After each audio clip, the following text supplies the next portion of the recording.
ফিতনার এই যুগে দৃষ্টি অবনত রাখা কঠিন, কিন্তু অসম্ভব নয়।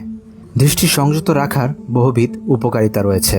এগুলো স্মরণে রাখলে খুব সহজেই দৃষ্টি সংযত রাখা সম্ভব হবে ইনশাআল্লাহ। ১. অন্তরে নূর সৃষ্টি হয়।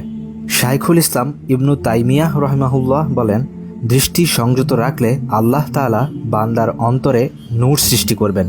তার নিষিদ্ধ বিষয় থেকে যে দৃষ্টি অবনত রাখে তিনি তার অন্তরকে আলোকিত করে দেন। এ নূর দিয়ে সে বাতিলের ভিড়ে সত্যকে খুঁজে পায়, সংশয় সন্দেহের মুখেই দৃঢ় ঈমানের উপর দাঁড়িয়ে থাকে। ২. অন্যান্য হারাম থেকে বেঁচে থাকা সহজ হয়। দৃষ্টি সংযত রাখা অর্থ নিজের শুদ্ধি করা। দৃষ্টি সংযত রাখতে যে যত বেশি সক্ষম তার জন্য অন্যান্য হারাম থেকে বেঁচে থাকা ততই সহজ হয়। ইবনুল কাইয়িম রাহিমাহুল্লাহ বলেন, মানুষ যত ধরনের পাপকর্ম করে থাকে সবকিছুর মূল হচ্ছে মানুষের দৃষ্টি।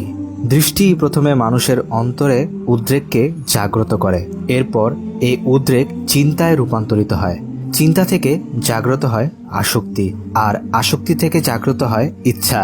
তারপর ইচ্ছা ধীরে ধীরে শক্তিশালী হয়ে রূপ নেয় প্রত্যয়। এরপরই তা সংঘটিত হয় ব্যভিচারে, যদি না কোনো বাধাদানকারী তা সংগঠনে বাধা দেয়। ৩. স্মৃতিশক্তি বৃদ্ধি পায়। দৃষ্টির খেয়ানত করা একটি পাপ, আর যে ব্যক্তি পাপ থেকে দূরে থাকে তার স্মৃতিশক্তি বৃদ্ধি পায়।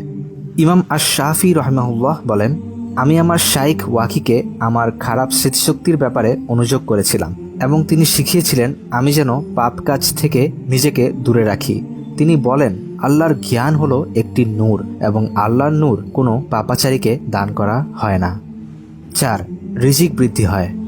দৃষ্টি সংযত রাখা তাকওয়ার পরিচায়ক, আর এই তাকওয়া আপনাকে বিপদাপদ থেকে উদ্ধারের ক্ষেত্রে কার্যকরী ভূমিকা রাখবে। আল্লাহ বলেন, আর যে আল্লাহকে ভয় করবে আল্লাহ তার নিষ্কৃতির পথ করে দেবেন এবং তাকে তার ধারণাতীত উৎস হতে রিজিক দান করবেন। আল্লাহ তাআলা আমাদের সবাইকে দৃষ্টি সংযত রাখার তৌফিক দান করুন।